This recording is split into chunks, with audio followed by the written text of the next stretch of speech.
हरिः ओम् आपादमौलिपर्यन्तं गुरूणामाकृतिं स्मरेत् तेन विघ्नाः प्रणश्यन्ते सिद्ध्यन्ते च मनोरथाः। श्रीगुरुभ्यो नमः। परमगुरुभ्यो नमः। श्रीमदानन्दतीर्थभगवत्पादाचार्यगुरुभ्यो नमः। मन्मनोभीष्टवरदं सर्वाभीष्टफलप्रदं पुरन्दरगुरुं वन्दे दासशिष्यं दयानिधिं विद्याविनयसम्पन्नान् शान्तादिगुणबृंहितान् सशास्त्रप्रवचनासक्तान् एलमिलार्यान् गुरून् भजे। पृथ्वीमण्डलमध्यस्याः पूर्णबोधमतानुगाः वैष्णवाः विष्णुहृदयाः तान् नमस्ये गुरुमम। हरिः ओम् ಶ್ರೀಶಾಃ ಪಾಹಿ. ನಂತಕೋಟಿ ಬ್ರಹ್ಮಾಂಡನಾಯಕ ಎಂಬುದು ಶ್ರೀ ಪುರಂದರದಾಸರು ರಚಿಸಿದ 180 ಗದ್ಯಗಳು ಶಾಸ್ತ್ರ ಪ್ರಮೇಯಗಳಾಗಿದೆ.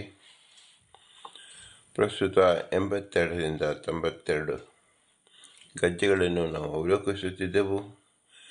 ಅಕ್ರೂರ ವರದ, ಅಂಬರೀಷ ವರದ, ನಾರದ ವರದ, ಪ್ರಹ್ಲಾದ ವರದ, ಗಜೇಂದ್ರ ವರದ, ಮುಚುಕುಂದ ವರದ, ಧ್ರುವ ವರದ, ವಿಭೀಷಣ ವರದ, ಪುಂಡರೀಕ ವರದ, ಪರಾಶರ ವರದ. 82 ಎಂಬತಕ್ಕಂಥದ್ದು ಏನು ತಿಳಿಸ್ಕೊಡ್ತಾ ಇದೆ ಅಂದರೆ 8, 2, 10. 10 ಜನ ವರದರನ್ನು ತಿಳಿಸತಕ್ಕಂಥ ಶಬ್ದವೂ ಸಹ 82ರಿಂದಲೇ ನಿಮಗೆ ಪ್ರಾರಂಭವಾಗಿದೆ. 9, 2, 11. ಆದ್ದರಿಂದ 10 ಸಂಖ್ಯೆಯಿಂದ 11 ಸಂಖ್ಯೆ ಅಂದರೆ ಏಕಾಶ ಇಂದ್ರಿಯಗಳು. ಇದನ್ನು ಅಧೀನದಲ್ಲಿ ಇಟ್ಟುಕೊಂಡವರು ಯಾರೋ ಅವರು ವರದರು ಎಂಬುದನ್ನು ನಾವು ಸಂಖ್ಯೆಯಲ್ಲೇ ಸಹ ನಾವು ತಿಳಿದುಕೊಳ್ಳಬಹುದಾಗಿದೆ. ವರದರು ಅಂದರೆ ಹೃದಯವಂತರು ಎಂದರ್ಥ. ನಮ್ಮ ಹೃದಯವನ್ನು ನಾವು ಅರಿತುಕೊಳ್ಳುವುದಕ್ಕೆ ಹೃದಯವಂತರು ಅಂತರು. ಆ ಹೃದಯದ ಭಾಗವೇ ಮೊದಲ ಭಾಗ, ಮೂಲೇಶ ಮಧ್ಯದ ಭಾಗ, ಪ್ರಾದೇಶ ಮೇಲಿನ ಭಾಗ, ಅಗ್ರೇಶ. ಅಂದರೆ ಮೊದಲ ಹ್ಯೂಮನ್ ಅನಾಟಮಿಯಲ್ಲಿ ಮೊದಲು ಹಾರ್ಟ್ ಸ್ಟಡಿ ಅದೇ ಹೃದಯ. ಹೃದಯ ಅಂದರೆ ಏನು ಅಂತ ತಿಳಿದುಕೊಳ್ಳೋದೇ ವರದರು ಎಂದ ಹೆಸರು. ಅದನ್ನು ಶಾಸ್ತ್ರೀಯವಾಗಿ ಉಪನಿಷತ್ ಮೂಲಕ ನಾವು ತಿಳಿಯುತ್ತಾ ಪ್ರಯತ್ನ ಮಾಡ್ತಾ ಇದ್ದೀವಿ. ಇದನ್ನು ತಿಳಿಯಬೇಕು. ಭಗವಂತನ ಆರಾಧನೆ ಮಾಡಲಿಕ್ಕೆ ನಮ್ಮೊಳಗೆ ಇರತಕ್ಕಂತಹ ಬಿಂಬನನ್ನು ಪರಿಚಯ ಮಾಡಿಕೊಂಡವರೇ ವರದರು ಎಂಬುದನ್ನು ಚಿಂತಿಸುತ್ತಿದ್ದೆವು. ನಮ್ಮಲ್ಲಿ ಮೂಲೇಶ, ಅಗ್ರೇಶ, ಪ್ರಾದೇಶ ಇವರ ಇರುವಿಕೆಯ ಬಗ್ಗೆ ನಮಗೆ ಪರಿಚಯವಾಗಬೇಕು. ಅದನ್ನು ಶಾಸ್ತ್ರ ರೀತಿ ಪರಿಚಯ ಮಾಡಿಸುತ್ತಿದ್ದಾರೆ ಶ್ರೀ ಪುರಂದರದಾಸರು. ನಾವು ಹಿಂದೆ ಬೃಹದಾರಣ್ಯ ಉಪನಿಷತ್ ಭಾಷ್ಯ ಮತ್ತು ನ್ಯಾಯ ವಿವರಣಾ ಗ್ರಂಥದಿಂದ ಮೂಲೇಶ, ಅಗ್ರೇಶ, ಪ್ರಾದೇಶ ಚಿಂತನೆಯನ್ನು ಮಾಡಿದೆವು. ಮತ್ತು ಬೃಹತ್ ಭಾಷ್ಯದಲ್ಲಿ ಎಲ್ಲಿರುತ್ತಾನೆ ನಮ್ಮ ಬಿಂಬರೂಪಿಯಾಗಿರ್ತಕ್ಕಂಥ ಮೂಲೇಶ, ಅಗ್ರೇಶ, ಪ್ರಾದೇಶ ಎಂಬುದನ್ನು ನಿಶ್ಚಿತವಾಗಿ ತಿಳಿಸತಕ್ಕಂಥ ವಾಕ್ಯ ಮತ್ತೊಂದು ಇದೆ. ಹೃದಯ ಕಿಂಚಿದುಪಾಯಶ್ಚೇವ ವಿಷ್ಣುಂ ಮುಕ್ತಿಂ ಅನುವ್ರಜೇತ್ ಇತಿ. ಬಿಂಬರೂಪಸ್ಯೈವ ಮೋಕ್ಷಾರ್ಥಂ ಜ್ಞೇಯತ್ವಂ ಅಭಿಧೀಯತೆ. ಅಥವಾ ಕರ್ಣಿಕಾಗ್ರಗತಂ ಪ್ರಾಜ್ಞಾಃ ರೂಪಂ ಏವಂ ಬಿಂಬರೂಪಂ ಇತಿ ಸಿದ್ಧಂ. ಹೃದಿಸ್ಥಯಾ ಹರೇ ಮೂರ್ತಿಂ ಜೀವೋ ಯತ್ ಪ್ರತಿಬಿಂಬಕಃ ಇತ್ಯಸ್ಯ ಸಾಮಾನ್ಯವಚನತ್ವಾತ್ ಸೋಯಂ ತ್ರಿರೂಪ ಭಗವಾನ್ ಹೃದಯಸ್ಯ ಪ್ರಕೀರ್ತಿತಃ ಇತಿ ಚ ಉಕ್ತೇಃ. ಹೃದಯಹುದ್ಗತಂ ರೂಪತ್ರಯಂ ಇತಿ ಬಿಂಬರೂಪಂ ಪ್ರಾಜ್ಞಾ ಪ್ರಬೋಧ ಇಚಾಚಕ್ಷತೆ ಪ್ರಾಜ್ಞಾಃ. ಬುದ್ಧಿವಂತರು ಅಂದರೆ ಜ್ಞಾನಿಗಳು ತಮ್ಮಲ್ಲಿರುವ ಭಗವಂತನನ್ನು ಹೇಗೆ ನಾವು ತಿಳಿಯುತ್ತಾರೆ ಅಂದರೆ ತಿಳಿಸ್ತಾ ಇದ್ದಾರೆ. ಹೃದಯದಲ್ಲಿದ್ದ ಹರಿಯ ಮೂರ್ತಿಗೆ ಜೀವನು ಪ್ರತಿಬಿಂಬನೆಂಬುದು ಸಾಮಾನ್ಯ ವಚನ.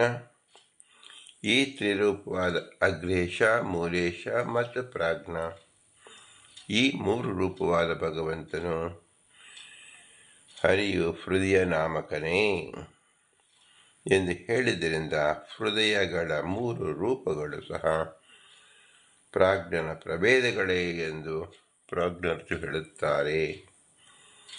ಹೃದಯ ಎಂಬ ಮೂರು ಅಕ್ಷರದಿಂದ ಮೂರು ರೂಪದಲ್ಲಿ ಇದ್ದಾನೆ.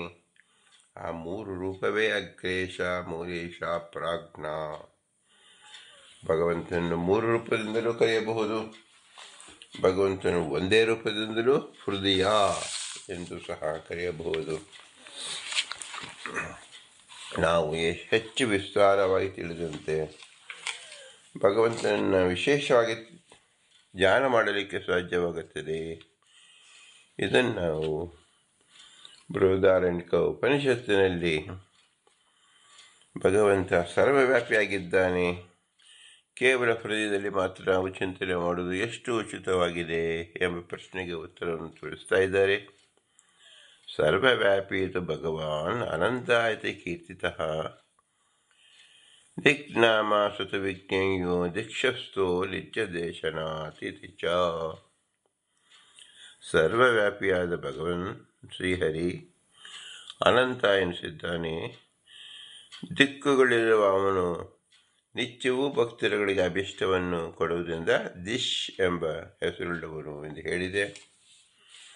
ಭಗವಂತನ ಪ್ರತಿಯೊಂದು ನಾಮಧೇಯಗಳು, ಯಾವುದೇ ನಾಮಧೇಯವನ್ನು ನಾವು ನೋಡಿದರೂ ಸಹ ಭಗವಂತನ ಗುಣವನ್ನು, ಭಗವಂತನ ರೂಪವನ್ನು, ಭಗವಂತನ ಕ್ರಿಯಾ ವಿಶೇಷವನ್ನು ತಿಳಿಸಿಕೊಡ್ತಾ ಇದೆ ಎಂಬುದಕ್ಕಾಗಿ ನಾವು ತಿಳಿತಾ ಇದ್ದೇವೆ. ಈಗ ಮನೋನಾಮಕನಾದ ಭಗವಂತನ ಉಪಾಸನೆಯನ್ನು ಚಿಂತನೆ ಮಾಡಬೇಕಾಗಿದೆ. ಇದು ಸಹ ಬೃಹದಾರಣ್ಯಕೋಪನಿಷತ್ತಿನಲ್ಲಿ ಬಂದಿರತಕ್ಕಂಥದ್ದು. ಯದೇವತೆ ಕಶ್ಚಿತ್ ಬ್ರವೀತಿ ತತ್ ಪ್ರಾಣವಾಮೇವೈತಿ ಅಬ್ರವೀನ್ಮಿ ಸತ್ಯಕಾಮೋ ಜಾಬಾಲೋ ಮನೋ ವೈ ಬ್ರಹ್ಮೇತಿ ಯಥಾ ಮಾತೃಮಾನ್ ಪಿತೃಮಾನ್ ಆಚಾರ್ಯವನ್ ಬ್ರೂಯಾತ್ ತಥಾ ತತ್ ಜಾಬಾಲೋ ಬ್ರವೀತ್ ಮನೋ ವೈ ಬ್ರಹ್ಮೇತಿ. ಅಮನಸೋ ಹಿಂ ಕಿಂ ಸ್ಯಾದಿತಿ ಅಬ್ರವೀತ್ತೇ ತಸ್ಯ ಆಯತನಂ ಪ್ರತಿಷ್ಠಿತಂ ನ ಮೇ ಅಬ್ರವೀದಿತಿ ಏಕಪಾದ್ವಾ ಏತತ್ ಸಾಮ್ರಾಳಿತಿ ಸ ವೈ ನೋ ಬ್ರೂಹಿ ಯಾಜ್ಞವಲ್ಕಃ ಮನ ಏವ ಆಯತನಂ ಆಕಾಶ ಪ್ರತಿಷ್ಠಾ ಆನಂದ ಇತ್ಯೇನ ಉಪಾಸೀತ ಕ ಆನಂದತಾ ಯಾಜ್ಞವಲ್ಕಃ. ಇನ್ನು ನಿನಗೆ ಯಾರಾದರೂ ಉಪದೇಶಿಸಿದ್ದರೆ ಅದನ್ನು ಕೇಳುತ್ತೇನೆ ಹೇಳು ಎಂದು ಯಾಜ್ಞವಲ್ಕರು ಜನಕನನ್ನು ಕೇಳ್ತಾ ಇದ್ದಾರೆ. ಜಾಬಾಲ್ಯ ಮಗನಾದ ಸತ್ಯಕಾಮ ಬ್ರಹ್ಮನು ಸರ್ವರಿಗೂ ಮನನ ಶಕ್ತಿ ಪ್ರಧಾನಾದ್ದರಿಂದ ಮನಸ್ಸೆಂದು ಪ್ರಸಿದ್ಧವಾಗಿದ್ದಾನೆ ಎಂದು ನನಗೆ ಉಪದೇಶಿಸಿರುವರು. ಯಾಜ್ಞವಲ್ಕರು ಹೇಳಿದರು, ಸರ್ವರಿಗೂ ಮನನ ಶಕ್ತಿ ಪ್ರಧಾನಾದ ಭಗವಂತನೇ ಮನೋನಾಮಕನೆಂದು ಸತ್ಯಕಾಮ ಉಪದೇಶಿಸಿತು. ತಾಯಿ, ತಂದೆ ಮತ್ತು ಗುರುಗಳಿಂದ ಶಿಕ್ಷಣ ಪಡೆದವನು ಮಾತ್ರ ಉಪದೇಶಿಸಬಲ್ಲ ಉತ್ತಮ ಉಪದೇಶವೇ ಇದಾಗಿದೆ. ಏಕೆಂದರೆ ಮನನ ಶಕ್ತಿಯನ್ನು ಕೊಡುವ ಮನಸ್ ಎಂಬ ಹೆಸರಿನಿಂದ ಭಗವದ್ರೂಪ ಸನ್ನಿಧಾನವು ಯಾರ ಮನಸ್ಸಿನ ಇಲ್ಲವೋ ಅಂಥವನಿಂದ ಏನೂ ಮನನ ಮಾಡಲಾದೀತು ಅಂದರೆ ಮಾಡೋದಕ್ಕೆ ಸಾಧ್ಯವೇ ಇಲ್ಲ. ಆದರೆ ಸತ್ಯಕಾಮ ಆ ಮನಸ್ ಎಂಬ ಹೆಸರಿನ ಭಗವದ್ರೂಪದ ಸ್ಥಾನ, ಪ್ರತಿಮೆ ಮತ್ತು ಮನ ಶಬ್ದಾರ್ಥಗಳ ಬಗ್ಗೆ ಹೇಳಿರುವುದೇನು ಅಂದರೆ ನನಗೆ ಹೇಳಿಲ್ಲ. ಹಾಗಾದರೆ ರಾಜನೇ, ಈ ಉಪದೇಶವು ಅಪೂರ್ಣ ಆಯಿತು ಅಂತ ಕೇಳಿದಾಗ ಯಾಜ್ಞವಲ್ಕರೇ, ನೀವೇ ನನಗೆ ದಯವಿಟ್ಟು ಉಪದೇಶಿಸಿರಿ. ಮನೋನಾಮಕ ವಿಷ್ಣುವಿಗೆ ಮನಸ್ ಇಂದ್ರಿಯವೇ ಸ್ಥಾನ, ಆಕಾಶನಾಮಕಳಾದ ರಮಾದೇವಿಯೇ ಪ್ರತಿಮೆ, ಈ ಮನಸ್ಸು ಎಂಬ ಬ್ರಹ್ಮನನ್ನು ಆನಂದ ಎಂದು ಉಪಾಸನೆ ಮಾಡಬೇಕು. ಯಾಜ್ಞವಲ್ಕ್ಯರೇ, ಆನಂದ ಎಂದರೆ ಯಾವುದು ಅಂತ ಕೇಳಿದಾಗ ಅದಕ್ಕೆ ಉಪನಿಷತ್ತು ಉತ್ತರವನ್ನು ಕೊಡುತ್ತದೆ. ಮನ ಏವ ಸಾಮ್ರಾಟ್ ಇತಿ ಹೋವಾಚ. ಮನಸಾ ವೈ ಸಾಮ್ರಾಟ್ ಸ್ತ್ರೀಂ ಇಹ ಹಯತೆ ತಸ್ಯಾಂ ಪ್ರತಿರೂಪಂ ಪುತ್ರೋ ಅಜಾಯತೆ. ಸಾನಂದಃ ಮನ ವೈ ಸಾಮ್ರಾಟ್ ಪರಮಂ ಬ್ರಹ್ಮ ನೈನಂ ಮನೋ ಜಹಾತಿ ಸರ್ವೇಣ ಏನಂ ಭೂತಾನ್ಯಭಿರಕ್ಷಂತಿ. ದೇವೋ ಭೂತ್ವಾ ದೇವಾನಪ್ಯೇತಿ ಯ ಏವಂ ವಿದ್ವಾನ್ ಏತದುಪಾಸ್ತೆ. ಹಸ್ತವೃಷಭಂ ಸಹಸ್ರಂ ದದಾತೀತಿ ಹೋವಾಚ ಜನಕೋ ವೈದೇಹಃ. ಸಹೋವಾಚ ಯಜ್ಞವಲ್ಕ್ಯಃ ಪಿತಾ ಮೇ ಅಮನ್ಯತಂ ನನುತಿ ಶಿಷ್ಯಃ ಹರೇ ಇತಿ. ರಾಜನೇ, ಮನಸ್ಸಿನಲ್ಲಿರುವ ಮನಸ್ಸು ಎಂಬ ಹೆಸರಿನ ವಿಷ್ಣುವಿನ ಆನಂದಮಯ ಆಗಿದ್ದಾನೆ. ಏಕೆಂದರೆ ಮನೋನಾಮಕ ಭಗವದ್ ರೂಪ ಸನ್ನಿಧಾನವುಳ್ಳ ಮನಸ್ಸು ಇಂದ್ರಿಯದಿಂದ ಪುರುಷನು ಸ್ತ್ರೀಯ ಒಳಗೆ ಬರುತ್ತಾನೆ. ಅವನಿಗೆ ಅವಳಲ್ಲಿ ಅನುರೂಪಳಾದ ಮಗ ಹುಟ್ಟುತ್ತಾನೆ. ಆ ಮಗನು ಆನಂದದಾಯಕನಾಗುತ್ತಾನೆ. ಹೀಗೆ ಯಾವ ಮನೋನಾಮಕ ಭಗವಂತನ ಸನ್ನಿಧಾನವುಳ್ಳ ಮನಸ್ಸಿನ ಪ್ರೇರಣೆಯಿಂದ ಹುಟ್ಟುವ ಮಗನು ಆನಂದದಾಯಕನಾಗುವನು. ಆ ಭಗವಂತನು ಆನಂದಮಯ ದಾಯಕ ಎಂದು ಹೇಳಿದರೆ ಬೇರೆ ಹೇಳಬೇಕು ಅಂದರೆ ಅದೇ ಹೆಸರು ಅನ್ವರ್ಥ. ಆದ್ದರಿಂದ ಮನೋನಾಮಕನು ಪರಬ್ರಹ್ಮನೇ. ಹೀಗೆ ತಿಳಿದು ಉಪಾಸನೆ ಮಾಡುವನನ್ನು ಮನೋನಾಮಕನು ಕೈ ಬಿಡುವುದಿಲ್ಲ. ಅವನು ದೈವತ್ವವನ್ನು ಹೊಂದಿ ಅನಂತರ ಉತ್ತಮ ದೇವತೆಗಳಲ್ಲಿ ಸಾಯುಜ್ಯವನ್ನು ಹೊಂದಿ ಚತುರ್ಮುಖನ ಜೊತೆ ಶ್ವೇತದ್ವೀಪಾದಿ ತ್ರಿಧಾಮತ್ರಯದಲ್ಲಿರ್ತಕ್ಕಂಥ ಶ್ರೀಹರಿಯನ್ನು ಹೊಂದುತ್ತಾನೆ. ಅಲ್ಲಿ ಅವನಿಗಿಂತ ಕಿರಿಯರಾದ ಮುಕ್ತರು ಎಲ್ಲರೂ ಅವನ ಅಭೀಷ್ಟವನ್ನು ನೆರವೇರಿಸುತ್ತಾರೆ. ಹೀಗೆ ಯಾಜ್ಞವಲ್ಕ್ಯರು ಉಪದೇಶಿಸಿದಾಗ 1000 ಆನೆ ಎತ್ತುಗಳನ್ನು ಗುರುದಕ್ಷಿಣೆಯಾಗಿ ಕೊಡುತ್ತೇನೆ ಎಂದು ವಿದೇಹ ರಾಜನ ಜನಕರು ಹೇಳಿದ. ಆದರೆ ನಾನಿನ್ನು ಉಪದೇಶಿಸಬೇಕಾದದ್ದನ್ನು ಪೂರ್ಣವಾಗಿ ಉಪದೇಶಿಸಿಲ್ಲ. ಪೂರ್ಣವಾಗಿ ಉಪದೇಶಿಸಿದ ಗುರುದಕ್ಷಿಣೆಯನ್ನು ತೆಗೆದುಕೊಳ್ಳಬಾರದು ಎಂದು ನಮ್ಮ ತಂದೆ ಅವರ ಅಭಿಪ್ರಾಯವಿದೆ ಎಂದು ಯಾಜ್ಞವಲ್ಕ್ಯರು ಹೇಳಿದರು. ಶ್ರೀಮದಾನಂದ ತೀರ್ಥರು ಈ ಸಮಯದಲ್ಲಿ ಭಾಷ್ಯವನ್ನು ಬರೆಯುತ್ತಾರೆ. ಮನಸ್ಥಿತಸ್ಯ ಯದ್ವಿಷ್ಣೋ ಸಂಬಂಧಾದೇವ ಕಾಮತಃ ಜಾತಸ್ತುತಸ್ತುಕೆ ಹೇತು ಪರಾನಂದೋ ಹರಿಕಿಮುಹು ಇತಿ ಬ್ರಹ್ಮತರ್ಕೆ. ಮನೋನಾಮಕನು ಆನಂದರೂಪನೆಂದು ಹೇಳಿ ಪುತ್ರನನ್ನು ಆನಂದರೂಪನೆಂದು ಉಪನಿಷತ್ತು ವರ್ಣಿಸುತ್ತಾ ಇದೆ. ಇದು ಅಸಂಗತ ಎಂಬ ಆಕ್ಷೇಪಕ್ಕೆ ಸಮಾಧಾನ. ಮನಸ್ಸಿನಲ್ಲಿರುವ ವಿಷ್ಣುವಿನ ಸಂಬಂಧ ಮತ್ತು ವಿಷ್ಣುವಿನ ಇಚ್ಛೆಯಿಂದ ಹುಟ್ಟಿದ ಮಗನೇ ಸುಖಕ್ಕೆ ಕಾರಣನಾಗುವುದು. ಪೂರ್ಣಾನಂದನಾದ ಶ್ರೀಹರಿಯ ಅವನೇ ಸುಖಕ್ಕೆ ಕಾರಣ ಎಂದು ಬೇರೆ ಹೇಳಬೇಕೇನೋ ಎಂದು ಉಪನಿಷತ್ತು ಹೇಳುತ್ತಿದೆ. ಆದ್ದರಿಂದ ಅಸಂಗತಿ ಇಲ್ಲ ಎಂದು ಬ್ರಹ್ಮತರ್ಕದಲ್ಲಿ ಹೇಳಿದೆ. ಮನೋನಾಮಕ ಭಗವಂತ ಅಂತ ಯಾರು ತಿಳಿತಾರೋ ಅವರಿಗೆ ಮನಸ್ಸು ಶುದ್ಧವಾಗತ್ತೆ. ಮನಸ್ಸು ಶುದ್ಧವಾದಾಗ ನಿಮಗೆ ಸಹಜವಾಗಿ ಆನಂದ ಹುಟ್ಟುತ್ತದೆ ಎಂದು ಅರ್ಥ. ಶುದ್ಧ ಮನಸ್ಸಿಂದ ಹುಟ್ಟಿದ ಆನಂದವೇ ಮನಸ್ಸಿನ ಪುತ್ರ ಎಂದು ಇಲ್ಲಿ ಉದಾಹರಿಸ್ತಾ ಇದ್ದಾರೆ. ಮುಂದೆ ಹೃದಯ ನಾಮಕ ಭಗವಂತನ ಉಪಾಸನೆ ಹೇಗೆ ಮಾಡುವುದು ಅಂತ ಹೇಳಿದಾಗ, ಯದೇವತೆ ಕಶ್ಯದ ಬ್ರವೀತ್ ಲಕ್ಷಣ ವಾಮೇವೈತಿ ಅಬ್ರವೀನ್ಮೇ ವಿದಗ್ರಹ ಶಾಕಲ್ಯೋ ಹೃದಯಂ ವೈ ಬ್ರಹ್ಮೇತಿ ಯಥಾ ಮಾತ್ರವಾನ್ ಪಿತೃಮಾನಾಚಾರ್ಯಮಾನ್ ಬ್ರೂಯಾತ್ ತಥಾ ಚ ಕಲ್ಪೋಬ್ರವೀತ್ ಹೃದಯಂ ವೈ ಬ್ರಹ್ಮೇತಿ ಹೃದಯಸ್ಯ ಕಿಂ ಸ್ಯಾದಿತಿ ಅಬ್ರವೀತ್ತೇ ತಸ್ಯ ಆಯತನಂ ಪ್ರತಿಷ್ಠಾತಂ ನ ಮೇ ಅಬ್ರವೀತ್ ಏಕಪಾದಂ ವಾ ತತ್ ಸಾಮ್ರಾಳಿತಿ ಸವೈನೋ ಬ್ರೂಹಿ ಯಾಜ್ಞವಲ್ಕ್ಯಃ ಹೃದಯಮೇವಾಯತನಂ ಆಕಾಶಃ ಪ್ರತಿಷ್ಠಾ ಸ್ಥಿತಿಃ ಇತ್ಯೇನೋಪಾಸೀತ ಕಾಸ್ಯ ತಥಾ ಯಾಜ್ಞವಲ್ಕ್ಯಃ. ಇನ್ನು ನಿನಗೆ ಯಾರಾದರೂ ಉಪದೇಶಿಸಿದ್ದರೆ ಅದನ್ನು ಕೇಳುತ್ತೇವೆ, ಹೇಳು ಎಂದು ಯಾಜ್ಞವಲ್ಕ್ಯರು ಹಾಗೆ ಜನಕರು ಹೇಳುತ್ತಾರೆ. ಶಕಲರ ಮಗನಾದ ವಿದಗ್ಧ ಬ್ರಹ್ಮನು ಹೃದಯ ನಾಮಕ ಎಂದು ಪ್ರಸಿದ್ಧ ಎಂದು ನನಗೆ ಉಪದೇಶಿಸಿರುವನು. ಯಾಜ್ಞವಲ್ಕರು ಹೇಳಿದ್ದರು, ಶ್ರೀಹರಿಯೇ ಹೃದಯ ನಾಮಕನೆಂದು ವಿದಗ್ಧನು ಉಪದೇಶಿಸಿತು. ತಾಯಿ, ತಂದೆ ಮತ್ತು ಗುರುಗಳಿಂದ ಶಿಕ್ಷಣ ಪಡೆದವರು ಮಾತ್ರ ಉಪದೇಶಿಸಬಹುದಾದ ಉಪದೇಶವಾಗಿದೆ. ಏಕೆಂದರೆ ಹೃದಯ ನಾಮಕ ಭಗವಂತನಿಲ್ಲದೆ ಜೀವನಿಂದ ಸುಷುಪ್ತಾಧಿಕಾರಿಯು ಏನಾದೀತು.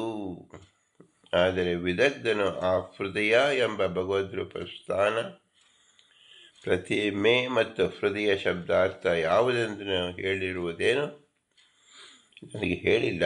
ಹಾಗಾದರೆ ರಾಜನೇ, ಈ ಉಪದೇಶವು ಅಪೂರ್ಣವಾಯಿತು. ಯಾಜ್ಞವಲ್ಕರೇ, ನೀವೇ ನಮಗೆ ದಯವಿಟ್ಟು ಉಪದೇಶಿಸಿರಿ ಎಂದು ಹೇಳಿದಾಗ, ಹೃದಯ ನಾಮಕ ವಿಷ್ಣುವಿಗೆ ಹೃದಯವೇ ಸ್ಥಾನ, ಆಕಾಶ ನಾಮಕಳಾದ ರಮಾದೇವಿಯ ಪ್ರತಿಮೆ, ಈ ಹೃದಯ ಎಂಬ ಹೆಸರಿನ ಬ್ರಹ್ಮನನ್ನು ಸ್ಥಿತಿ ಕಾರಣ ಎಂದು ಉಪಾಸನೆ ಮಾಡಬೇಕು. ಯಾಜ್ಞವಲ್ಕರೇ, ಸ್ಥಿತಿ ಕಾರಣ ಅಂದರೆ ಯಾವುದು ಎಂದು ಪ್ರಶ್ನೆ ಮಾಡ್ತಾರೆ. ಇದು ಲೌಕಿಕ ಜ್ಞಾನದಲ್ಲೂ ತಿಳಿಯಬೇಕು. ಹೃದಯ ಬಡಿತ ಇದ್ದರೆ ನಾವು ಸ್ಥಿತಿ ಬದುಕಿರುತ್ತೇವೆ ಎಂಬುದು ಗೊತ್ತು. ಇದು ಜೀವನ 100 ವರ್ಷ, 70 ವರ್ಷ, 60 ವರ್ಷ ಏನಿರ್ತಾರೋ ಸದಾ ಕಾಲ ಜೀವನ ಬಡಿತ. ಈ ಜೀವನ ಬಡಿತ ಎಂಬುದು ಏನು? ಹೃದಯ ನಾಮಕ ಭಗವಂತ ತಾನು ಕ್ರಿಯೆಯಲ್ಲಿ ತೊಡಗಿದ್ದಾನೆ ಎಂಬುದನ್ನು ಸೂಚಿಸುವ ಪರಿಪಾಠ. ನಾವು ನಮ್ಮ ಹೃದಯ ಬಡಿದುಕೊಳ್ಳುತ್ತಾ ಇದೆ, ಇದು ಸಹಜ ಸ್ಥಿತಿಯಾದದ್ದು ಎಂದು ನಾವು ತಿಳಿಯುತ್ತೇವೆ. ಆದರೆ ಅಲ್ಲಿ ಕ್ರಿಯೆಯನ್ನು ನೋಡುತ್ತೇವೆ, ಕ್ರಿಯೆಯಿಂದ ಫಲವನ್ನು ಅನುಭವಿಸುತ್ತೇವೆ. ಆದರೆ ಯಾವುದೋ ಒಂದು ಜಡ ಪದಾರ್ಥಕ್ಕೆ ಅನ್ವಯಿಸುತ್ತೇವೆ.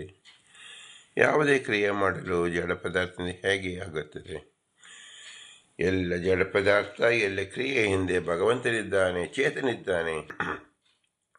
ಇಲ್ಲಿ ನಮ್ಮನ್ನು ನೋಡಿಕೊಳ್ಳಿ. ಆ ಹೃದಯವನ್ನು ಬಡಿತ ಮಾಡುವುದಕ್ಕೆ ನಮ್ಮಲ್ಲಿ ಶಕ್ತಿ ಇದೆಯೇನು? ಯಾರು ನೋಡಿರುವುದೇನು? ನೋಡೇ ಇಲ್ಲ. ಆದರೂ ಬಡಿದುಕೊಳ್ಳುತ್ತಿದೆ. ಯಾರಿಂದ ಬಡಿದುಕೊಳ್ಳುತ್ತಿದೆ? ನಮ್ಮಿಂದ ಅಂತೂ ಅಲ್ಲ. ನಿಮ್ಮ ಹೃದಯವಂತೂ ನಮಗೆ ಕಾಣುವುದೇ ಇಲ್ಲ. ಇನ್ನು ಯಾರನ್ನು ಹೇಳಬೇಕು? ಹೃದಯದಲ್ಲೇ ಇರತಕ್ಕಂಥ ಹೃದಯ ನಾಮಕ ಭಗವಂತನೇ ಈ ಕೆಲಸವನ್ನು ಮಾಡ್ತಾ ಇದ್ದಾನೆ ಅಂತ ನಾವು ತಿಳಿಯಬೇಕು. ಅವನು ಪರಮಚೇತನ. ಎಲ್ಲಿ ತನಕ ನಮಗೆ ಹೃದಯ ಬಡಿತಾ ಇರುತ್ತೋ ಅಲ್ಲಿ ತನಕ ಈ ಶರೀರದಲ್ಲಿ ಇರುತ್ತೇವೆ. ನಂತರದಲ್ಲಿ ಏನಾಗುತ್ತದೆ? ಮತ್ತೆ ಆ ಹೃದಯ ಇರುವ ಇನ್ನೊಂದು ಶರೀರಕ್ಕೆ ಹೋಗುತ್ತಾನೆ. ಹೃದಯದ ಪರಿಮಾಣ ಹಿಂದೆ ನಾವು ತಿಳಿದಂತೆ ಜೀವನ ಅಂಗುಷ್ಟ ಮಾತ್ರ. ಶರೀರದ ಅಂಗುಷ್ಟದಂತೆ ಈ ಶರೀರದಲ್ಲಿರ್ತಕ್ಕಂಥ ಹೃದಯ, ಶರೀರದೊಳಗೆ ಇರತಕ್ಕಂಥ ಬಿಂಬರೂಪಿ ಆ ಜೀವನ ಅಂಗುಷ್ಟದ ಪರಿಮಾಣದಲ್ಲಿ ಇರುತ್ತಾನೆ ಎಂದು ಶಾಸ್ತ್ರ, ಈ ಬೃಹದಾರಣ್ಯಕ ಭಾಷ್ಯ ನಮಗೆ ಉಪನಿಷತ್ತು ತಿಳಿಸ್ಕೊಡ್ತಾ ಇದೆ. ಭಾಷ್ಯ ರೂಪವಾಗಿ ಶ್ರೀಮದಾನಂದ ವಿಶೇಷ ಕಾಲವೇ ತಿಳಿಸಿಕೊಟ್ಟಿದ್ದಾರೆ.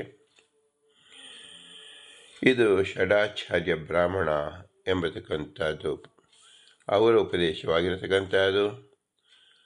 ಹೃದಯಮೇವ ಸಾಮ್ರಾಡಿತಿ ಹೋವಾಚ ಹೃದಯವಂ ಸಾಮ್ರಾಟ್ ಸರ್ವೇಷಾಂ ಭೂತಾನಾಂ ಆಯತನಂ ಹೃದಯಂ ವೈ ಸಾಮ್ರಾಟ್ ಸರ್ವೇಷಾಂ ಭೂತಾನಾಂ ಪ್ರತಿಷ್ಠಾ ಹೃದಯ ಹಿ ಏವ ಸಾಮ್ರಾಟ್ ಸರ್ವಾಣಿ ಭೂತಾನಿ ಪ್ರತಿಷ್ಠಿತಾನಿ ಭವಂತಿ ಹೃದಯಂ ವೈ ಸಾಮ್ರಾಟ್ ಪರಮಂ ಬ್ರಹ್ಮ ನ ಏನಂ ಹೃದಯಂ ಜಹಾತಿ ಸರ್ವಾಣಿ ಏನಂ ಭೂತಾನಿ ಅಭೀಕ್ಷರಂತಿ ದೇವೋ ಭೂತಾದ್ದೇವಾನ್ಯಪ್ಯೇತಿ ಯಾ ಏವಂ ವಿದ್ವಾನ್ ಏತದುಪಾಸ್ತಿ ಹಸ್ತವೃಷಭಂ ಸಹಸ್ರಂ ದದಾಮೀತಿ ಹೋವಾಚ ಜನಕೋ ವೈ ದೇಹಃ ಸಹೋವಾಚ ಯಾಜ್ಞವಲ್ಕಃ ಪಿತಃ ಮೇ ಅಮನಸ್ಯ ನಾನು ಶಿಷ್ಯ ಹರೇ ಇತಿ. ರಾಜನೇ, ಹೃದಯದಲ್ಲಿ ಪ್ರಾದೇಶ, ಅಗ್ರೇಶ, ಮೂಲೇಶ ಎಂದು 3 ರೂಪಗಳಿಂದ ಇರುವ ಹೃದಯ ಎಂಬ ಹೆಸರಿನ ವಿಷ್ಣುವೇ, ಅವನೇ ಸ್ಥಿತಿ ಕಾರಣ. ಹೃದಯದ ಸ್ಥಿತಿ ಕಾರಣ ಯಾರು? ವಿಷ್ಣು. ಅವನ ಹೆಸರೇನು? ಅಗ್ರೇಶ, ಮೂಲೇಶ ಮತ್ತು ಪ್ರಾದೇಶ. ಏಕೆಂದರೆ ರಾಜನೇ, ಹೃದಯವ್ಯಾಪಿಯಾದ ಪ್ರಾದೇಶರೂಪಿ ವಿಷ್ಣುವು ಎಲ್ಲ ಚೇತನಗಳಿಗೆ ಸ್ಥಾನ ಎಂಬುದು ಪ್ರಸಿದ್ಧವಾಗಿದೆ. ಮೂಲೇಶರೂಪಿ ಹೃದಯನು ಎಲ್ಲ ಚೇತನಗಳಿಗೆ ಸದಾ ಆಧಾರ. ಹೇಗೆ ಆಧಾರ? ಹೇಗೆ ಹೃದಯದಲ್ಲಿದ್ದು ನಮ್ಮ ರಕ್ತವನ್ನು ಅಲ್ಲಿಂದ ಪ್ರಸರಿಸುವುದರಿಂದ ರಕ್ತದ ಒತ್ತಡವನ್ನು ಸಮಗ್ರವಾಗಿ ಇಡುವುದರಿಂದ ಶರೀರ ಕೆಲಸ ಮಾಡುತ್ತಿದೆ. ಪ್ರತಿಯೊಂದು ರೋಮದಲ್ಲಿರ್ತಕ್ಕಂತಹ ಶರೀರಕ್ಕೆ ಆಧಾರವಾಗಿರ್ತಕ್ಕಂಥದ್ದು ಯಾವುದು? ಹೃದಯದ ಬಡಿತ. ಆದ್ದರಿಂದ ನಮಗೇನು ತಿಳಿಯಬೇಕು? ಅಗ್ರೇಶ, ಮೂಲೇಶ, ಪ್ರಾದೇಶ ನಾಮಕ ಭಗವಂತ ಹೃದಯದಲ್ಲಿ ಕೆಲಸವನ್ನು ನಿಂತು ಮಾಡ್ತಾ ಇದ್ದಾನೆ. ಈಗ ನಮಗೆ ಅತೀ ಸುಲಭವಾಗಿ ನಮಗೆ ತಿಳಿಯಬಹುದು. ನಮ್ಮ ಎದೆ ಬಡಿತವನ್ನು ನೀವೇ ತಿಳಿದುಕೊಳ್ಳಿ, ಅದೇ ಭಗವಂತನ ಕ್ರಿಯೆ ಅಂತ ತಿಳಿದುಕೊಳ್ಳಿ. ಇದನ್ನು ಯಾರು ತಿಳಿದುಕೊಳ್ಳೋಕ್ಕೆ ಸಾಧ್ಯ ಅಂದರೆ ಪ್ರಾಜ್ಞರು ಮಾತ್ರ. ಯಾರು ಗುರು ಶಿಷ್ಯರಲ್ಲಿ, ಗುರುವಿನಲ್ಲಿ ಶಿಷ್ಯ ಪಾದಿಯಲ್ಲಿ ಅಭ್ಯಾಸ ಮಾಡಿರುತ್ತಾರೋ ಅವರಿಗೆ ಇದು ತಿಳಿಯುತ್ತದೆ ಎಂದು ತಿಳಿಸ್ತಾ ಇದ್ದಾರೆ. ಮೂಲೇಶರೂಪ ಹೃದಯ ಎಲ್ಲ ಚೇತನಿಗೆ ಸದಾ ಆಧಾರ. ಅಗ್ರೇಶರೂಪಿಯಾದ ಹೃದಯದಲ್ಲಿ ಎಲ್ಲ ಚೇತನಗಳು ವಿಶೇಷವಾಗಿ ನಿದ್ರಾವಸ್ಥೆಯಲ್ಲಿ ಆಶ್ರಯವನ್ನು ಪಡೆದಿರುತ್ತದೆ. ಆದ್ದರಿಂದ ಪರಬ್ರಹ್ಮನೇ ಹೃದಯ. ಯಾರು ಹೀಗೆ ತಿಳಿದು ಪರಬ್ರಹ್ಮನನ್ನು ಉಪಾಸನೆ ಮಾಡುವರೋ ಅವನನ್ನು ಹೃದಯ ನಾಮಕ ಪರಬ್ರಹ್ಮ ಕೈ ಬಿಡುವುದಿಲ್ಲ. ಅವನು ದೈವತ್ವವನ್ನು ಹೊಂದುತ್ತಾನೆ. ಅನಂತರ ತನಗಿಂತ ಉತ್ತಮರಾದ ದೇವತೆಗಳೆಲ್ಲರೂ ಸಾಹಿತ್ಯವನ್ನು ಹೊಂದಿ ಚತುರ್ಮುಖ ಬ್ರಹ್ಮನ ಜೊತೆಗೆ ಶ್ವೇತದೇವ ಪಾದದಾಮತ್ರಯಗತನಾದ ಶ್ರೀಹರಿಯನ್ನು ಹೊಂದುತ್ತಾನೆ. ಅಲ್ಲಿ ತನಗಿಂತ ಕಿರಿಯರಾದ ಮುಕ್ತರು ಎಲ್ಲರೂ ಅವನ ಅಭಿಷ್ಟವನ್ನು ನೆರವೇರಿಸುತ್ತಾರೆ. ಹೀಗೆ ಯಾಜ್ಞವಲ್ಕರು ಉಪದೇಶಿಸಿದಾಗ 1000 ಆನೆ ಎತ್ತುಗಳನ್ನು ಗುರುದಕ್ಷಿಣೆ ಕೊಡುತ್ತೇನೆ ಎಂದು ವಿದೇಹರಾಜನಾದ ಜನಕರು ಹೇಳಿದಾಗ, ಆದರೆ ನಾನಿನ್ನು ಉಪದೇಶಬೇಕಾದನ್ನು ಪೂರ್ಣ ಉಪದೇಶಿಸಿಲ್ಲ, ಪೂರ್ಣ ಉಪದೇಶಿಸದೆ ಗುರುದಕ್ಷಿಣೆಯನ್ನು ತೆಗೆದುಕೊಳ್ಳಬಾರದು, ಇದು ನಮ್ಮ ತಂದೆಯವರ ಅಭಿಪ್ರಾಯ ಎಂದು ಯಾಜ್ಞವಲ್ಕರು ತಿಳಿಸುತ್ತಾರೆ. ಆದ್ದರಿಂದ ಭಗವಂತ ಚಿಂತನೆಯನ್ನು ಮಾಡುವುದು ಮುಖ್ಯ. ನಾವು ನಮ್ಮ ಲೋಕದಲ್ಲಿ ಯಾವುದೇ ಕೆಲಸವನ್ನು ಮಾಡುವುದಕ್ಕೆ ಮುಂಚಿತವಾಗಿ ಅಡ್ವಾನ್ಸ್ ಪೇಮೆಂಟ್ ಎನ್ನುವುದು ಈ ರೀತಿಯಲ್ಲಿ ನಾವು ಸ್ವೀಕರಿಸಿಬಿಡುತ್ತೇವೆ. ಆಮೇಲೆ ಕಾರ್ಯವನ್ನು ಪೂರ್ಣವಾಗಿ ಮಾಡುವುದೇ ಇಲ್ಲ. ಈ ರೀತಿಯಾಗಿ ಮಾಡಬಾರದು ಎಂಬುದನ್ನು ಯಾಜ್ಞವಲ್ಕರು ತಿಳಿಸಿಕೊಡ್ತಾ ಇದ್ದಾರೆ. ವೈದಿಕರು ಉಪದೇಶ ಮಾಡಿದ ಮೇಲೆ ಉಪದೇಶ ಮಾಡಿದ್ದು ಆ ಶಿಷ್ಯನಿಗೆ ಸರಿಯಾಗಿ ಅದು ಅಭ್ಯಾಸ ರೀತಿಯಲ್ಲಿ ಒಲಿದ ಮೇಲೆಯೇ ಗುರುಗಳು ಶಿಷ್ಯನಿಂದ ದಕ್ಷಿಣೆಯನ್ನು ತೆಗೆದುಕೊಳ್ಳಬೇಕು ಎಂಬುದು ಉಪನಿಷತ್ತಿನ ಆಖ್ಯಾನ ರೂಪದಿಂದ ನಮಗೆ ತಿಳಿಯುತ್ತದೆ. ಭಗವಂತ ನಮ್ಮ ಹೃದಯದಲ್ಲಿದ್ದರೂ ಸಹ, ಹೃದಯ ಬಡಿತ ಎಲ್ಲರಿಗೂ ತಿಳಿದಿದ್ದರೂ ಸಹ ಹೃದಯ ನಾಮಕನೇ ಭಗವಂತ. ಆ ಬಡಿತದಲ್ಲಿ ಆ ಕ್ರಿಯೆ ಮಾಡಬೇಕಾದರೆ ಯಾರಿಂದ ಸಾಧ್ಯವಾಗಿದೆ? ಮೂಲೇಶ, ಅಗ್ರೇಶ, ಪ್ರಾದೇಶ ಅಂತ 3 ಹೆಸರು ಹೇಳ್ತಾ ಇದ್ದೇವೆ. ನಾವು ಗಾಳಿಯನ್ನು ಒಳಗೆ ತೆಗೆದುಕೊಂಡಾಗ ಇದೇ ನಾವು ಯೋಗ ಆಸನದಲ್ಲಿ 3 ಪ್ರತ್ಯೇಕ ಹೆಸರನ್ನು ಇಡುತ್ತೇವೆ: ಉಚ್ಛ್ವಾಸ, ನಿಶ್ವಾಸ ಮತ್ತು ಕುಂಭಕ ಎಂಬತಕ್ಕಂತಾಗಿ. ಇದೆಲ್ಲವೂ ಸಹ ಭಗವಂತನ ಕ್ರೀಡಾರೂಪವಾಗಿ ತಿಳಿಯಬೇಕು. ಒಂದು ಶಬ್ದಾಂತರವಾಗಿ ಬೇರೆ ಶಬ್ದವನ್ನು ಒಂದೇ ಕ್ರಿಯೆಗೆ ಉಪನಿಷತ್ತುಗಳೇ ತಿಳಿಸಿರುತ್ತಾರೆ. ಇದನ್ನು ನಾವು ಅನ್ವಯ ಮಾಡಿಕೊಳ್ಳಬೇಕು. ಸದಾ ಪ್ರತಿಷ್ಠಾನಿ ಭವಂತಿ ವಿಶೇಷತೋ ಅಪಿ ಪ್ರತಿಷ್ಠಾನಿ ಸುಪ್ತೌ. ಚೇತನಗಳು ಹೃದಯ ನಾಮಕ ಒಂದು ಭಗವದ್ರೂಪ ಆಧಾರವನ್ನು ಸದಾ ಹೊಂದಿರುತ್ತದೆ. ನಿದ್ರಾವಸ್ಥೆಯಲ್ಲಿ ವಿಶೇಷವಾಗಿ ಹೃದಯ ನಾಮಕವಾದ ಇನ್ನೊಂದು ಭಗವದ್ರೂಪ ಆಧಾರವನ್ನು ಹೊಂದಿರುತ್ತದೆ. ಹೃದಯ ಎಂಬತಕ್ಕಂಥ ಸದಾ ಯಾವ ಪರಿಸ್ಪಂದನೆಯನ್ನು ಮಾಡ್ತಾ ಇರುತ್ತದೆ. ನಾವು ನಿದ್ರಿಸಿದರೂ ಸಹ ಹೃದಯ ನಿದ್ರಿಸುವುದಿಲ್ಲ. ಇದರಿಂದ ನಾವು ತಿಳಿಯಬೇಕು, ಜಾಗ್ರತೆ ವ್ಯವಸ್ಥೆಯಲ್ಲೂ ನಮ್ಮ ಹೃದಯ ಬಡಿತ ಅಂತ ನಾವು ತಿಳಿಯುತ್ತೇವೆ. ನಿದ್ರೆ ಕಾಲದಲ್ಲಿ ಹೃದಯ ಬಡಿತ ಎಂಬುದೇ ತಿಳಿಯುವುದಿಲ್ಲ. ಇದು ನಾವು ಅಜ್ಞರ ಪ್ರಪಂಚ. ಇದನ್ನು ತಿಳಿಸಿಕೊಡೋಕ್ಕೋಸ್ಕರವಾಗಿ ಉಪನಿಷತ್ತು ಮುಂದೆ ಬಂದಿದೆ. ಹೃದಯ ಎಂಬುದೇ ಭಗವಂತನ ನಾಮಧೇಯ. ಅಲ್ಲಿ ನಡೆಯತಕ್ಕಂಥ ಕ್ರಿಯೆ ಭಗವಂತನ ಕ್ರಿಯೆ. ಆ ಕ್ರಿಯೆಯಲ್ಲಿ 3 ರೂಪ: ಅಗ್ರೇಶ, ಮೂಲೇಶ, ಪ್ರಾದೇಶ. ಹೃದಯಂ ವೈ ಸಾಮ್ರಾಟ್ ಸರ್ವೇಶಂ ಭೂತಾನಂ ಪ್ರತಿಷ್ಠಾ ಎಂಬಲ್ಲಿ ಜೀವರಿಗೆ ಆಧಾರವಾದ 2 ಭಗವತ್ ರೂಪಗಳು ಹೇಳಲ್ಪಟ್ಟಿದೆ ಎಂಬುದನ್ನು ಉಪನಿಷತ್ತೇ ಹೃದಯ ಹಿ ಏವ ಸಾಮ್ರಾಟ್ ಸರ್ವಾಣಿ ಭೂತಾನಿ ಪ್ರತಿಷ್ಠಿತಾನಿ ಭವಂತಿ ಎಂಬಲ್ಲಿ ಸಮರ್ಥಿಸುತ್ತದೆ. ಇದನ್ನು ತೋರಿಸಲು ಸರ್ವಾಣಿ ಭೂತಾನಿ ಪ್ರತಿಷ್ಠಿತಾನಿ ಎಂಬುದನ್ನು 2 ರೀತಿಯಿಂದ ಭಾಷೆಯಲ್ಲಿ ವ್ಯಾಖ್ಯಾನಿಸಲಾಗಿದೆ. ಶ್ರೀಮದಾನಂದ ತೀರ್ಥರು ಅದನ್ನು ತಿಳಿಸ್ತಾ ಇದ್ದಾರೆ ನೋಡಿ.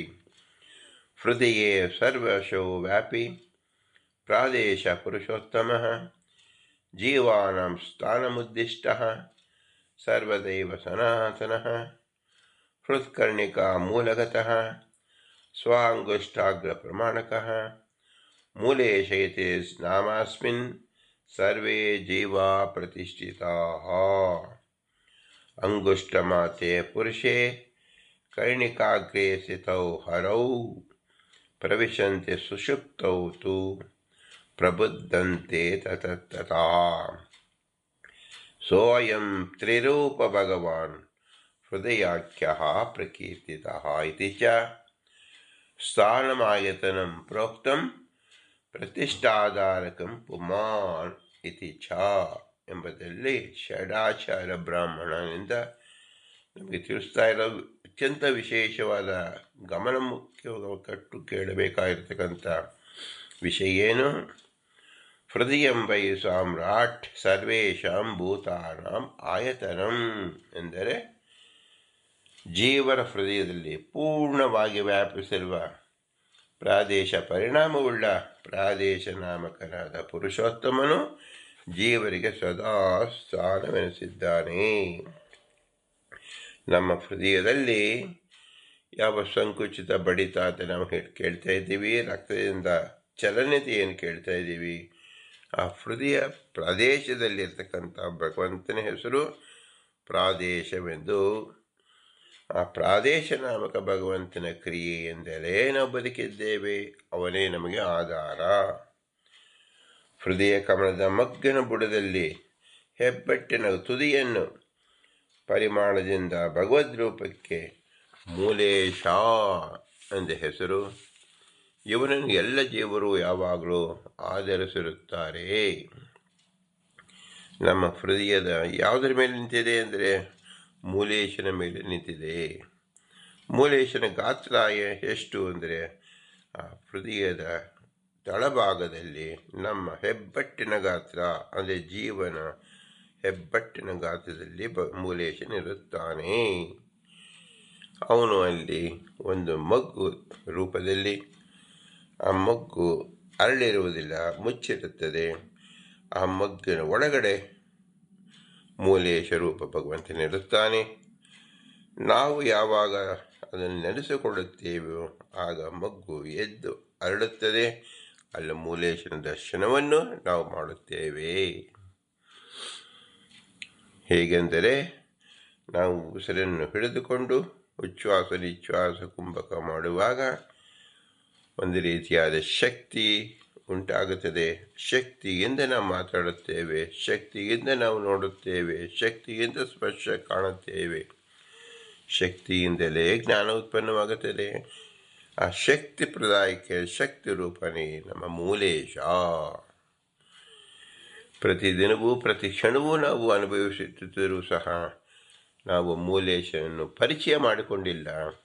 ಆದ್ದರಿಂದ ಉಪನಿಷತ್ತು ನಮಗೆ ತಿಳಿಸ್ಕೊಡ್ತಾ ಇದೆ, ಶ್ರೀಹರಿಯನ್ನು ಎಲ್ಲ ಜೀವರು ಗಾಢ ನಿದ್ರೆಯಲ್ಲಿ ಪ್ರವೇಶಿಸುತ್ತಾರೆ, ಅವನಿಂದಲೇ ಎಚ್ಚರಗೊಳ್ಳುತ್ತಾರೆ. ಹೀಗೆ 3 ರೂಪವುಳ್ಳ ಭಗವಂತನು ಹೃದಯ ಎಂಬ ಹೆಸರುಳ್ಳವನು ಎಂದು ಹೇಳಿದೆ.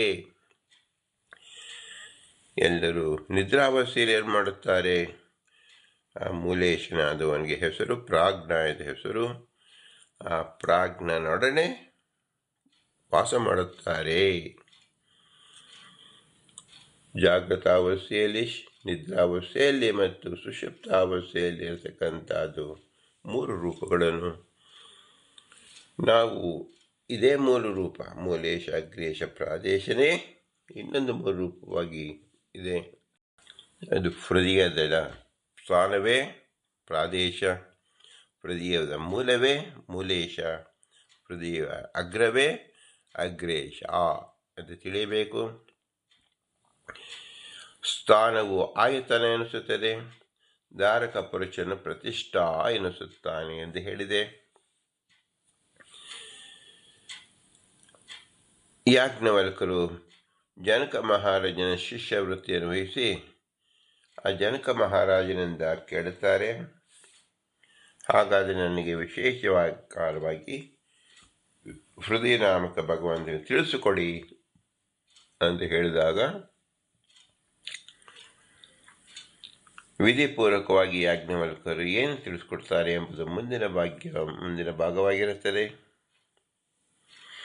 ಎಲ್ಲಿ ತನಕ ನಾವು ಹೃದಯ ಬಡಿತಾ ಇರುತ್ತದೋ, ಅಂದರೆ 106 ವರ್ಷಗಳ ಕಾಲ ಬಡಿತಾ ಇರುತ್ತದೆ. ಈ ಬಡಿತವೂ ಸಹ 1 ನಿಮಿಷಕ್ಕೆ 72 ಬಾರಿ ಬಡಿತ ನಾವು ಕನಿಷ್ಠ ಪಕ್ಷದಲ್ಲಿ ನೋಡುತ್ತೇವೆ. ಅತಿ ಹೆಚ್ಚಿನ ಕಾರ್ಯಕ್ಷಮತೆ ಇದ್ದಾಗ ಅದರ ಬಡಿತವೂ ಹೆಚ್ಚಾಗುತ್ತದೆ. ನಾವು ಎಲ್ಲರೂ ನಮ್ಮ ಹೃದಯದ ಬಡಿತ ಕೇಳಿಸಿಕೊಂಡಾಗ, ಅದು ಅನುಭವ ಬಂದಾಗ, ಅದನ್ನು ನಾವು ಸ್ಮರಿಸಿಕೊಂಡಾಗ ನಾವು ನೆನೆಯಬೇಕಾದದ್ದು ಮೂಲೇಶ, ಅಗ್ರೇಶ ಮತ್ತು ಪ್ರಾದೇಶ. ಮೂಲೇಶ ಕೆಳಗಿದ್ದಾನೆ, ಅಗ್ರೇಶ ಮೇಲಿದ್ದಾನೆ, ಹೃದಯ ಪೂರ್ತಿ ಇರತಕ್ಕಂಥವನು ಪ್ರಾದೇಶ ಎಂದು ಹೆಸರು. ಆದ್ದರಿಂದ ಹೃದಯದ ಆದಿ, ಅಂತ್ಯ, ಮಧ್ಯ 3 ಭಾಗವನ್ನು ಸೇರಿ ಹೃದಯ ಎಂದು ಭಗವಂತ ನಾಮಧೇಯವಾಗಿದೆ. ಇದು ಎಲ್ಲಿದೆ? ಎಲ್ಲ ಜೀವರ ಶರೀರದಲ್ಲಿದೆ. ಶರೀರಸ್ಥನಾದವನೇ ಭಗವಂತ. ಇದನ್ನು ಜೀವನ ಅಧಿಕರಣದಲ್ಲಿ ಮೂಲೇಶ, ಅಗ್ರೇಶ, ಪ್ರಾದೇಶ ಇರುವಿಕೆಗೆ ತಿಳಿಸ್ಕೊಡೋಕ್ಕೋಸ್ಕರವಾಗಿ ಪ್ರಾಜ್ಞರು ಅಂದರೆ ಯಾರು ತಿಳಿದುಕೊಂಡಿರ್ತಾರೋ, ಮೊದಲು ತಿಳಿದುಕೊಂಡಿರ್ತಾರೋ ಅವರಿಗೆ ಪ್ರಾಜ್ಞರು ಅಂತ ಹೆಸರು. ಅವರೇ ಗುರುಗಳು ಅಂತ ಹೆಸರು. ಯಾರು ತಿಳಿದಿಲ್ವೋ ಅವರು ಶಿಷ್ಯರು ಅಂತ ಹೆಸರು.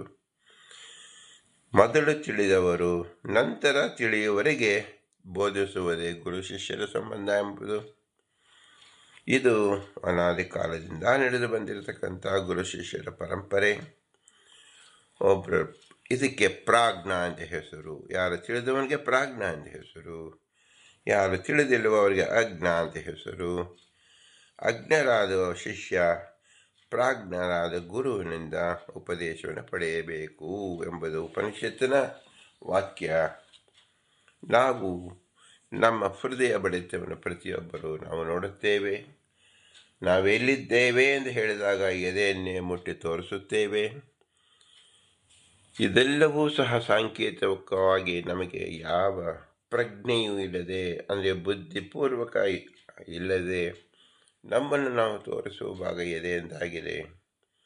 ಇದು ಹೇಗೆ ಸಾಧ್ಯವಾಗಿದೆ ಅಂದರೆ ಅನಂತ ಜನ್ಮಾಂತರದಿಂದ ಎಲ್ಲರ ಹೃದಯದಲ್ಲೇ ಭಗವಂತನಿದ್ದಾರೆ ಎಂಬುದು ನಮಗೆ ಮನನವಾಗಿ ಬಿಟ್ಟಿದೆ. ಇಂದ್ರಿಯಗಳಿಗೂ ಗೊತ್ತಾಗಿದೆ. ಅದನ್ನು ಕಣ್ಣೆಲ್ಲಿದೆ ಅಂತ ಕಣ್ಣನ್ನು ತೋರಿಸಬೇಕಾಗಿಲ್ಲ. ಹೇಗೂ ಬಾಯಿಯಲ್ಲಿದೆ ಅಂದರೆ ಚಿಕ್ಕ ಮಕ್ಕಳಿಗೆ ನಾವು ತೋರಿಸುವಂತೆ ನಿನ್ನ ಬಾಯಿಯಲ್ಲಿದೆ, ಮೂಗೆಲ್ಲಿದೆ, ಕಣ್ಣೆಲ್ಲಿದೆ ಅಂತ ಕೇಳುವಾಗ ಆ ಇಂದ್ರಿಯಗಳನ್ನು ಆ ಚಿಕ್ಕ ಮಗು ತಿಳಿಸಿಕೊಡುತ್ತೆ. ಆದರೆ ಎಲ್ಲರೂ ಮಕ್ಕಳೇ ತಮ್ಮ ಹೃದಯವನ್ನು ತೋರಿಸುವಾಗ ಹೃದಯ ಎಲ್ಲಿದೆ ಎಂದಾಗ ಎದೆಯನ್ನು ಬೆಳೆದುಕೊಳ್ಳುತ್ತೇವೆ. ಇದರ ಅರ್ಥವೇನು? ಜನ್ಮಾಂತರ ಸಂಸ್ಕಾರದಿಂದ ಭಗವಂತನ ಇರುವಿಕೆಯ ಅರಿವು ನಮಗಾಗಿದೆ.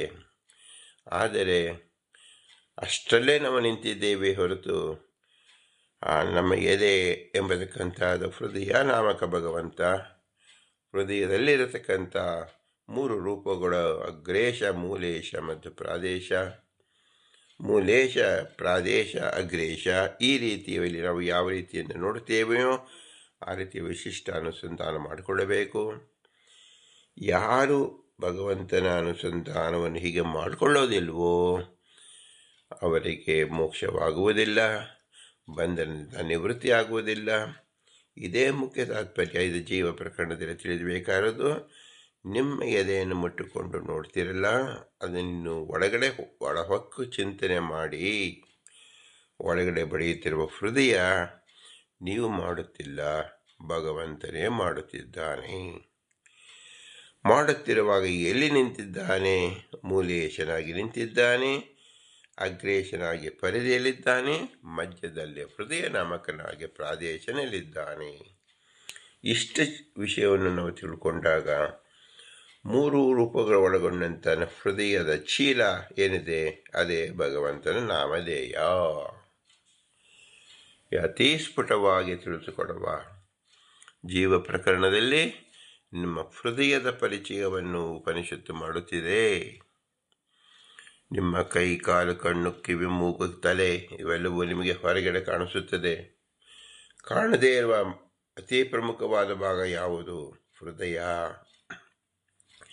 ಹೃದಯದಲ್ಲಿರ್ತಕ್ಕಂಥವನು ಭಗವಂತ. ಜೀವ ಪ್ರಕರಣದಲ್ಲಿ ನಾವು ತಿಳಿಯಬೇಕಾದದ್ದು ಏನು? ನಮ್ಮಲ್ಲೇ ನಮ್ಮ ಸ್ಥಿತಿಗೆ ಆಧಾರಭೂತನಾದ ಭಗವಂತನ ಚಿಂತನೆ. ಇವನೇ ನಮ್ಮ ಬಿಂಬರೂಪ.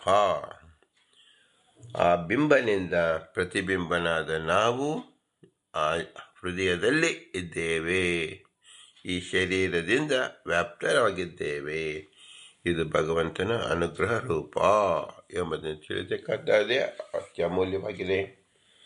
ಹೀಗೆ ಜೀವ ಪ್ರಕರಣದಲ್ಲಿ ಶ್ರೀ ಪುರಂದರದಾಸರು ಅಕ್ರೂರ ವರದ, ಅಂಬರೀಷ ವರದ ಎಂಬತಕ್ಕಂಥ ಹಾಗೆ 10 ಜನ ವರದರನ್ನು ನಮಗೆ ಪರಿಚಯಿಸುತ್ತಿದ್ದಾರೆ. ಅವರು ಎಲ್ಲೋ ಹೋಗಿ ದೇವರನ್ನು ಕಂಡಿಲ್ಲ, ತಮ್ಮ ಬಿಂಬನನ್ನು ಆರಾಧನೆ ಮಾಡಿದ್ದರು. ಬಿಂಬನನ್ನು ಆರಾಧನೆ ಮಾಡುವಾಗ ಬಿಂಬನ ಕ್ರಿಯೆಯನ್ನು ಗುರುತಿಸಿಕೊಂಡರು.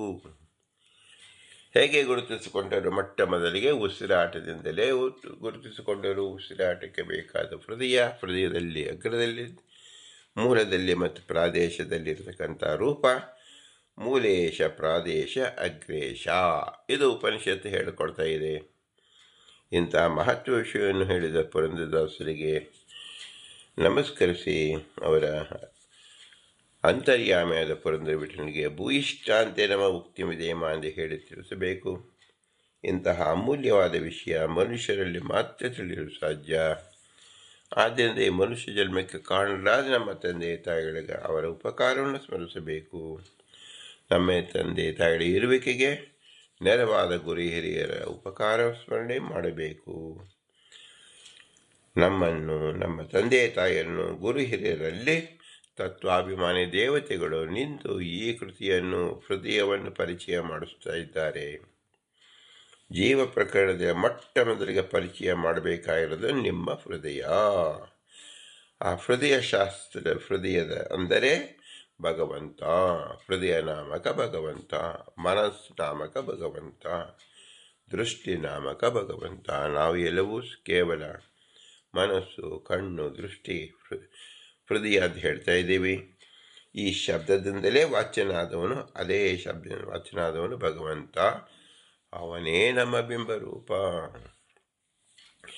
ಆದ್ದರಿಂದ ಶ್ರೀ ಮೂಲ ಗುರುಗಳು ನಮ್ಮ ವಾಯುದೇವರು ತತ್ವಾಭಿಮಾನಿ ದೇವತೆಗಳಲ್ಲಿ ಮತ್ತು ಗುರು ಹಿರಿಯರಲ್ಲಿ, ನಮ್ಮ ಮಾತಾಪಿತಗಳಲ್ಲಿ ಮತ್ತು ನಮ್ಮಲ್ಲಿ ನಿಂತು ನಮ್ಮ ಹೃದಯವನ್ನು ಪರಿಚಯ ಮಾಡಿಸುತ್ತಿದ್ದಾರೆ ಮೂಲ ಗುರುಗಳಾಗಿ. ಇವರು ದೇವತಾ ಭಗವಂತನ ಅನುಗ್ರಹದಿಂದಲೂ ಭಗವಂತನ ಆಜ್ಞಾರೂಪಕವಾಗಿ ಮಾಡಿದ್ದಾರೆ. ಆದ್ದರಿಂದ ಜೀವೋತ್ತಮರಾಗಿದ್ದಾರೆ. ಇವರೆಲ್ಲರೂ ಅಸ್ವತಂತ್ರರು. ಸ್ವತಂತ್ರದ ಭಗವಂತ ಲಕ್ಷ್ಮೀನಾರಾಯಣರು ಮಾತ್ರ. ಈಗ ಲಕ್ಷ್ಮೀನಾರಾಯಣ ಎಲ್ಲಿದ್ದಾರೆ ಎಂದ ಕೂಡಲೇ ನಿಮಗೆಲ್ಲರಿಗೂ ಪರಿಚಯವಾಗಿರುತ್ತದೆ. ಹೃದಯದಲ್ಲಿ ಇದ್ದಾರೆ. ಅವನೇ ಮೂಲೇಶ, ಪ್ರಾದೇಶ, ಅಗ್ರೇಶ, ಹೃದಯ ನಾಮಕನಾಗಿದ್ದಾನೆ. ಇವನೇ ನಮ್ಮ ಬಿಂಬರೂಪ. ನಮ್ಮ ಬಿಂಬರೂಪವನ್ನು ಯಾವುದೋ ಸಂತೆಯಲ್ಲಿ ಯಾವುದೇ ಮಾರುಕಟ್ಟೆಯಲ್ಲಿ ನಾವು ತಂದುಕೊಳ್ಳಬೇಕಾಗಿಲ್ಲ, ಹುಡುಕಬೇಕಾಗಿಲ್ಲ. ನಮ್ಮ ಶರೀರದ ಒಳಗಡೆ ಹೃದಯದಲ್ಲಿ ಈ ಯಂತ್ರದ ಮಧ್ಯದಲ್ಲಿರ್ತಕ್ಕಂಥ ಚಟುವಟಿಕಾ ಕೇಂದ್ರ ಹೃದಯ, ಅಲ್ಲೇ ಭಗವಂತ ಇರತಕ್ಕಂಥದ್ದು ಪ್ರಾದೇಶ, ಮೂಲದಲ್ಲಿ ಮೂಲೇಶ, ಅಗ್ರದಲ್ಲಿ ಅಗ್ರೇಶ. ಇಷ್ಟು ನಾವು ತಿಳಿದುಕೊಳ್ಳಬೇಕು. ಇದೇ ನಮ್ಮ ಬಿಂಬ ಇರುವ ಜಾಗ, ಅವನೇ ನಮ್ಮ ಬಿಂಬ. ಆದ್ದರಿಂದ ನಾವು ಪ್ರತಿಬಿಂಬರಾಗಿ ಇದ್ದೇವೆ. ಈ ಅನುಸಂಧಾನವನ್ನು ಅತ್ಯವಶ್ಯಕವಾಗಿ ಸದಾ ಕಾಲ ಮಾಡಿಕೊಳ್ಳಬೇಕು. ಬಿಂಬನಿಗೆ ಅರ್ಪಿಸುವುದು ಎಂದೇನರ್ಥ? ಮೂಲೇಶ, ಪ್ರಾದೇಶ, ಅಗ್ರೇಶನಿಗೆ ಒಪ್ಪಿಸುವುದೆಂದರ್ಥ. ಆದ್ದರಿಂದ ಈ ಬಿಂಬನಿಗೆ ನಾವು ಹೇಗೆ ಉಪಕಾರ ಸ್ಮರಣೆ ಮಾಡಬೇಕು? ನಮ್ಮ ಹೃದಯ ಬಡಿತವಾಗ್ತಾ ಇದೆಯಲ್ಲ, ಇದಕ್ಕೆ ನಾವು ಹೇಗೆ ಸ್ಮರಣೆ ಮಾಡಿಕೊಳ್ಳಬೇಕು? ಏನನ್ನು ಕೊಟ್ಟು ಸಂತೈಸಬೇಕು? ಭಗವಂತನಿಗೆ ಯಾವ ಪದಾರ್ಥದ ಕೊರತೆ ಇಲ್ಲ. ಆದ್ದರಿಂದ ಉಪನಿಷತ್ತು ತಿಳಿಸ್ಕೊಡ್ತಾ ಇದೆ, ನಮ್ಮ ಹೃದಯ ಬಡಿತ ಅಂದರೆ ಮೂಲೇಶ, ಪ್ರಾದೇಶ, ಅಗ್ರೇಶನಿಗೆ ಅಭಿನ್ನವಾದ ನಮ್ಮ ಬಿಂಬನಿಗೆ ಭೂಯಿಷ್ಠಾಂತೆ ನಮ ಭುಕ್ತಿಮಿದೇಮ, ಭೂಯಿಷ್ಠಾಂತೆ ನಮ ಭುಕ್ತಿಮಿದೇಮ, ಭೂಯಿಷ್ಠಾಂತೆ ನಮ ಭುಕ್ತಿಮಿದೇಮ ಎಂದು ವಿನಮ್ರವಾಗಿ ನಮಿಸೋಣ. ಸದಾ ನೆನಪಿನಲ್ಲಿ ಉಳಿಯೋಣ. ಭಾರತೀಯರ ಮುಖ್ಯ ಪ್ರಾಣ ಅಂತ ಹೇಳ್ತಾ ಶ್ರೀಕೃಷ್ಣ ಅರ್ಪಣಮಸ್ತು. ಹರಿ ಓಂ, ಹರಿ ಓಂ, ಹರಿ ಓಂ.